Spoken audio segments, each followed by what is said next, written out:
اب علمی، فکری اور تاریخی تحریریں صرف پڑھی نہیں سنی بھی جا سکتی ہیں۔ اشراق، امریکہ کی آڈیو سٹوریز میں۔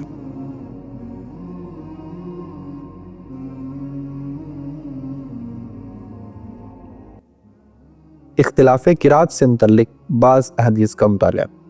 تحریر و تحقیق علامہ شبیر احمد اظہر میرٹھی، ترتیب و تدوین ڈاکٹر محمد لطیف شہباز ندوی۔ حضرت عبداللہ بن مسعود رضی اللہ تعالیٰ عنہ سے مروی حدیث۔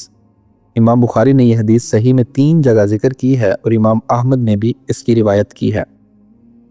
شعبہ نے عبد المالک بن میسرہ ہلالی کوفی سے، اس نے نزال صبرہ کوفی سے روایت کی ہے کہ عبداللہ بن مسعود رضی اللہ تعالیٰ عنہ نے اس سے بتایا تھا کہ میں نے ایک شخص کو ایک آیت پڑھتے ہوئے سنا جو اس کے خلاف پڑھ رہا تھا جو میں نے رسول اللہ صلی اللہ علیہ وآلہ وسلم سے اس کی قرات سنی تھی اور آپ نے مجھے سکھائی تھی۔ میں اس کا ہاتھ پکڑ کر رسول اللہ صلی اللہ علیہ وآلہ وسلم کے پاس لے گیا اور ماجرا عرض کیا۔ آپ نے اس سے بھی وہ آیت سنی اور مجھ سے بھی، پس فرمایا تم دونوں صحیح پڑھنے والے ہو۔ شعبہ کا بیان ہے کہ میرا غالب گمان یہ ہے کہ عبد الملک بن میسرہ نے اس کے بعد یہ کہا تھا کہ رسول اللہ صلی اللہ علیہ وآلہ وسلم نے اس کے بعد فرمایا تھا اختلاف نہ کرو کیونکہ تم سے پہلے جو لوگ گزرے ہیں انہوں نے اختلاف کیا تھا تو وہ تباہ ہو گئے۔ وہ شخص کون تھا؟ کسی بھی روایت میں اس کا نام مذکور نہیں ہے۔ مسند احمد میں ہے کہ شعبہ نے کہا میں نے یہ حدیث مسر بن قدام سے بھی سنی تھی۔ مجھے اچھی طرح یاد ہے کہ مسر نے اس میں رسول اللہ صلی اللہ علیہ وآلہ وسلم کا ارشاد لا تختلفوا فإن من كان قبلكم اختلفوا فهلكوا یہ نقل کیا تھا، لیکن یہ حدیث تو بتا رہی ہے کہ خود رسول اللہ صلی اللہ علیہ وآلہ وسلم نے ہی ابن مسعود رضی اللہ تعالیٰ عنہ کو اور اس شخص کو کہ جس کا نام مذکور نہیں ہے اختلاف میں ڈالا تھا۔ ابن مسعود رضی اللہ تعالیٰ عنہ کو جس طرح آپ صلی اللہ علیہ وآلہ وسلم نے وہ آیت سکھائی تھی، دوسرے شخص کو اس کے برخلاف سکھائی اور دونوں سے کہہ دیا کلاکما محسن، حالانکہ 2 مختلف باتوں میں سے صحیح بات جو اللہ تعالیٰ کی طرف سے نازل شدہ تھی وہ صرف ایک ہی ہو سکتی تھی۔ عبداللہ بن مسعود رضی اللہ تعالیٰ عنہ اور اس شخص کو اختلاف میں ڈال کر اختلاف نہ کرنے کی نصیحت فرمانے میں کیا معقولیت ہے؟ اور ظاہر ہے کہ عبداللہ بن مسعود رضی اللہ تعالیٰ عنہ اور اس شخص کے درمیان وصل و فصل کا اختلاف نہ تھا، ورنہ ابن مسعود رضی اللہ تعالیٰ عنہ اس شخص کو پکڑ کر حضور صلی اللہ علیہ وآلہ وسلم کے پاس نہ لے جاتے۔ عام مسلمانوں کا بھی یہ حال ہے کہ اگر کوئی شخص الحمدللہ رب العالمین الرحمن الرحیم مالک یوم الدین یعنی وصل کے ساتھ پڑھے، ملا کے پڑھے، اور دوسرا شخص الحمدللہ رب العالمین الرحمن الرحیم مالک یوم الدین فصل کے ساتھ پڑھے تو اسے کوئی اختلاف قرار نہیں دیتا اور اس پر معترض بھی نہیں ہوتا۔ شعبہ کی روایت کردہ یہ حدیث کوفی قاریوں کا تراشیدہ فسانہ ہی معلوم ہوتا ہے۔ ابو وائل، زر بن حجیش اور عبد الرحمن بن عبس کے طریق سے بھی اختلاف قرات کے متعلق حضرت ابن مسعود رضی اللہ تعالیٰ عنہ کی حدیث مروی ہے جو قطعاً موضوع اور ابن مسعود رضی اللہ تعالیٰ عنہ پر بہتان ہے۔ یہ سب روایات مسند احمد میں موجود ہیں۔ حضرت عمر اور حشام بن حکیم کے درمیان سورہ فرقان کی قرات میں اختلاف کی حدیث۔ امام بخاری نے متقارب الفاظ کے ساتھ یہ حدیث 5 جگہ ذکر فرمائی ہے۔ ابن شہاب زہری نے بتایا کہ مجھ سے عروہ بن زبیر نے بیان کیا، اس سے مسعور بن مخرمہ اور عبد الرحمن بن عبد القاری نے بیان کیا، ان دونوں نے حضرت عمر سے یہ قصہ سنا۔ حضرت عمر نے بیان کیا کہ رسول اللہ صلی اللہ علیہ وآلہ وسلم کی زندگی میں نے حشام بن حکیم کو نماز میں سورہ فرقان پڑھتے ہوئے سنا، اونچی آواز میں پڑھ رہے تھے۔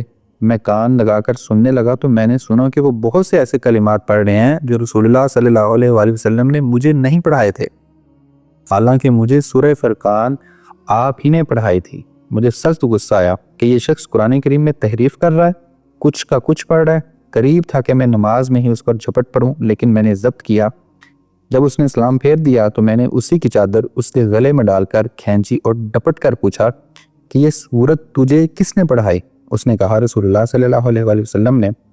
تب میں اسے کھینچتا ہوا رسول اللہ کے پاس لے گیا اور آپ کو ماجرا بتایا۔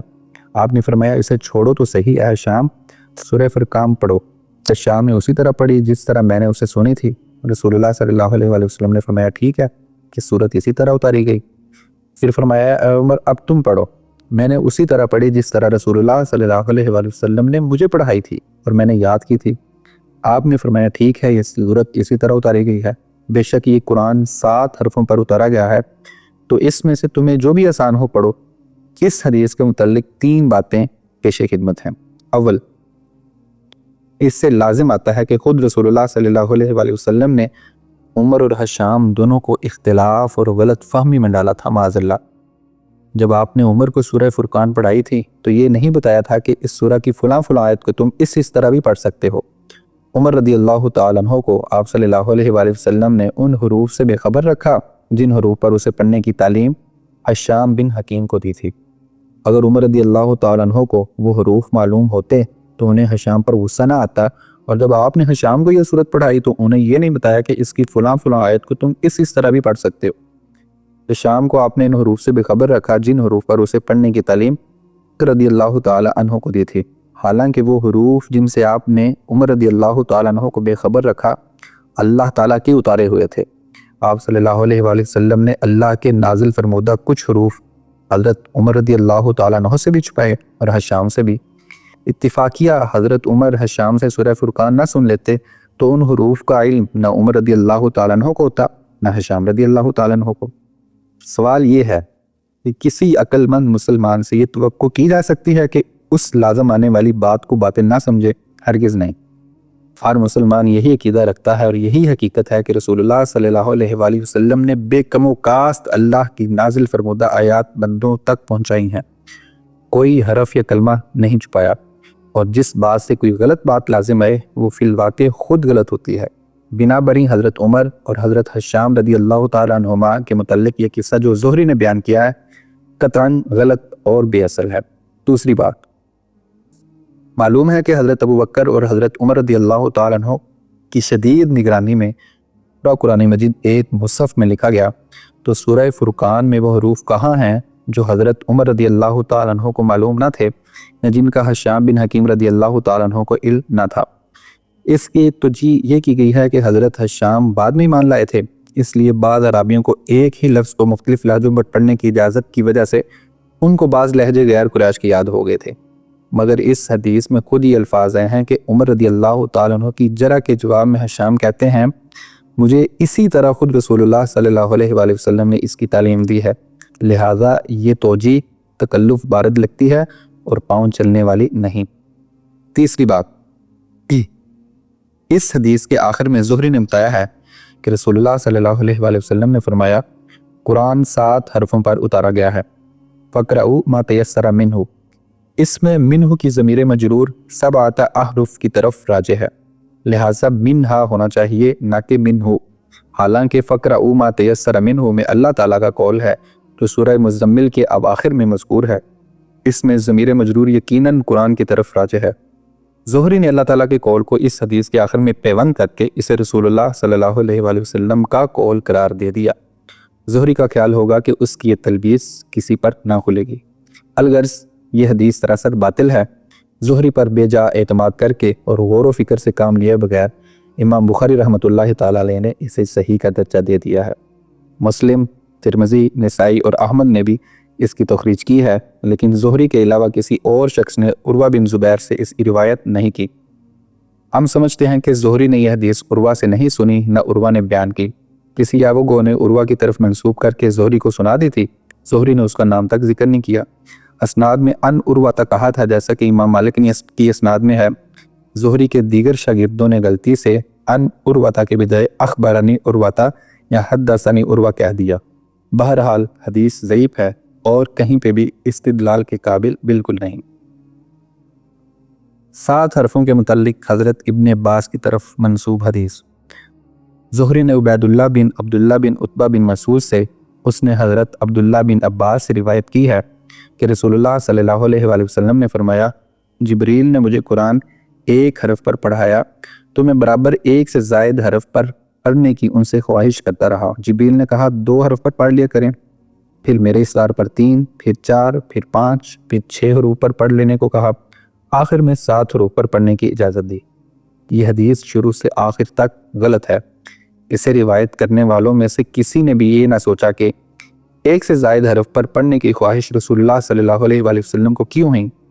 جس حرف پر جبریل نے آپ صلی اللہ علیہ وآلہ وسلم کو قرآن پاک پڑھایا تھا اسی پر آپ نے قناعت کیوں نہ فرمائی؟ دوسری بات، کوئی پڑھنے والا کسی کتاب کو ایک ہی طرز پر پڑھے تو یہ آسان ہے بنسبت اس کے کہ اس 7 یا 6 یا 5 یا 4 یا 3 یا 2 انداز سے پڑھے۔ اس طرح مثلاً ایک بار انعمت علیہم پڑھا جائے، پھر نعمتا پڑھ دیا، تیسری بار انعمتا، چوتھی بار انعمتا اور 5ویں بار نعمتا، چھٹی بار انعمتا اور 7ویں بار انعمتو پڑھ دیا، اور اس سے معنی اور مفاہیم میں بھی تبدیلی واقع ہوتی ہے۔ یہ تو شدید حرج اور تکلف و تکلیف اور اغلاط میں مبتلا کر دینے والی صورت ہے۔ ظاہر ہے کہ نبی اکرم صلی اللہ علیہ وآلہ وسلم کی یہ خواہش نہ ہو سکتی تھی کہ قرآن کے متعلق آپ کی امت حرج، تکلیف اور تکلف میں مبتلا ہو۔ پھر کوئی بتائے تو صحیح کہ قرآن کریم کی کس آیت، کس جملے اور کس کلمہ کے متعلق رسول اللہ صلی اللہ علیہ وآلہ وسلم نے صحابہ کو بتایا تھا کہ اسے تم اس طرح بھی پڑھ سکتے ہو اور اس طرح بھی۔ صحیح تو کیا کسی ضعیف حدیث میں بھی یہ بات نہیں مل سکتی۔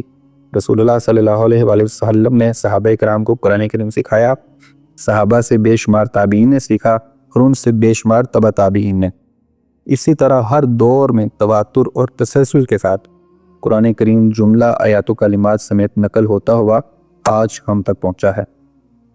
امیر حجاج بن یوسف سقفی کے عہد تک مصاحف شریفہ کی کتابت اعراب و حرکات کے بغیر ہوتی رہی، پھر تمام موجود اور آئندہ مسلمانوں کی سہولت کے لیے امیر حجاج نے 70 نہایت ثقہ و معتبر علماء کرام کو آیات قرآن کو اعراب و حرکات سکنات سے آراستہ کرنے پر مامور کیا۔